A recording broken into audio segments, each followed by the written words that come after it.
Welcome back to Tech Crumbs. Today we're going to be unboxing the USB-C, the Apple USB-C to SD card reader adapter. So basically, as you might know, a lot of the computers and iPads from Apple don't have an SD card reader and some other devices. So you can get this. You make sure that it's a USB-C device that you need. There's a Lightning port too for iPhones. So in this case, we peel off the little sticker, we open the top, and we can pull out the whole thing. There is some extra stuff in here, which is a little manual on how to use it, basically how you're supposed to plug it into your device.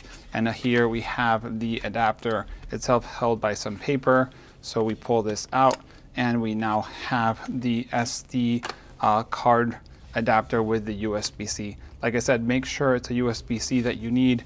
There's another one for Lightning, which is for the iPhone and some older iPads. So yeah, basically this would be able to feed an SD card onto an iPad or computer with a USB-C entry. So yeah, thanks for watching. If you have any questions, leave a comment below. See you in the next one. Bye.